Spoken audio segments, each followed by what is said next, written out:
বাংলাদেশে হিন্দুরা নির্যাতিত হচ্ছে ভারতীয় গণমাধ্যমে দেয়া বক্তব্যের জন্য দুঃখ প্রকাশ করছেন নড়াইলের সেই খুকু রানী বিশ্বাস। তার আত্মীয় স্বজন এবং ভারতীয় কিছু লোকের প্রচারণায় তিনি হিন্দু নির্যাতনে মিথ্যা তথ্য দিয়েছেন বলে স্বীকার করেছেন।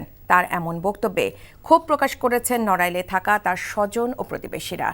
এদিকে নীলফামারীর হিন্দু সম্প্রদায়ের বাড়িতে হামলা ও অগ্নিসংযোগের সংবাদ প্রকাশের ঘটনায় সরেজমিনে গিয়ে সেটিও মিথ্যা প্রমাণিত হয়েছে। এটিকে ভারতের বাড়াবাড়ি ও সাম্প্রদায়িক সম্প্রীতি নষ্ট করার চক্রান্ত হিসেবে দেখছেন তারা। বিস্তারিত জীবন আহমেদের ডেস্ক রিপোর্টে। ভারতীয় কয়েকটি গণমাধ্যমে দেয়া এই সাক্ষাৎকারে তোলপাড় সৃষ্টি হয় সারা দেশে। হলুদ সাংবাদিকতার মাধ্যমে ভারতীয় মিডিয়াগুলো ঢালাওভাবে প্রচার করে বাংলাদেশে ৫ আগস্টের পর হিন্দুরা নির্যাতিত হচ্ছে। নড়াইল সদর উপজেলার মাইজপাড়া ইউনিয়নের বুড়ামারা গ্রামে খুকুরানী পরিবারের সাথে কথা বলে জানা গেছে সবই মিথ্যা বানোয়াট। এক ভিডিও বার্তায় খুকুরানী জানিয়েছেন ভারতীয় মিডিয়া তাকে মিথ্যা তথ্য দিতে বাধ্য করেছে। আমি যা বলতেছি এইগুলো তুমি এই জায়গায় বলবা সবাইকে। আমি বলতে না আমি যেটা না পারি আমি সেটা তো বলতে পারবো না। তখন কি না তোমার বলতে হবে। তারপরে আমাকে বলতেছে এই বলি এই কাজগুলো করো। দেশবিরোধী এমন সাক্ষাৎকারের পর ক্ষোভ প্রকাশ করেছেন খুকুরানীর স্বামী। আত্মীয়স্বজন ও প্রতিবেশীরা বলছেন যুগ যুগ ধরে সব ধর্মের লোক একসাথে বসবাস করছেন। ভ্রাতৃত্বের বন্ধনে আবদ্ধ তারা, একে ভারতের ষড়যন্ত্র বলছেন তারা। আমি তো শুধু দেবে অস্থির হয়ে গেছি, কি কোন কাদায় কোন ভাবে এই সমস্ত কথা ভাষ্যগুলো আজ দিল।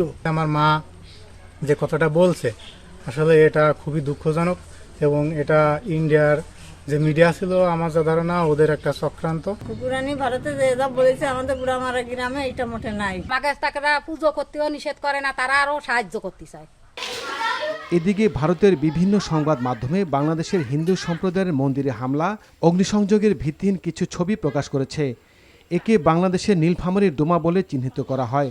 অনুসন্ধানে জানা গেছে এখানে কোনো সময় হিন্দুদের উপর কোনো হামলা হয়নি। অনেকেই বলতেছে যে শাখা সেতু নিয়ে বাইরে হওয়া যাচ্ছে না, তা আমরা তো সবাই মার্কেটে আসতেছি। আমরা শাখা সিঁদুর বাংলাদেশের নারীরা যে বিবাহিত মহিলা সবাই শাখা সিঁদুর পরে বের হচ্ছি। সেরকম কোনো অসুবিধা নেই, আমাদের দোকানে আজ পর্যন্ত ওরকম কোনো ঘটনা ঘটে নাই। আমরা হিন্দু মুসলমান সবাই একসঙ্গে আছি। পুলিশ বলছে গুজব সৃষ্টিকারীদের বিরুদ্ধে কঠোর ব্যবস্থা নেওয়া হবে। এরকম কোনো সংবাদ আমরা পাই অবশ্যই তাদের বিরুদ্ধে আমরা কঠোর থেকে কঠোর আইনগত ব্যবস্থা গ্রহণ করব। গণমাধ্যম ব্যক্তিত্বরা বলছেন ভারতের গণমাধ্যমের অপপ্রচার রুখতে দেশীয় গণমাধ্যমকে আরও জোরালো ভূমিকা রাখতে হবে। জীবন আহমেদ, এনটিভি নিউজ ডেস্ক।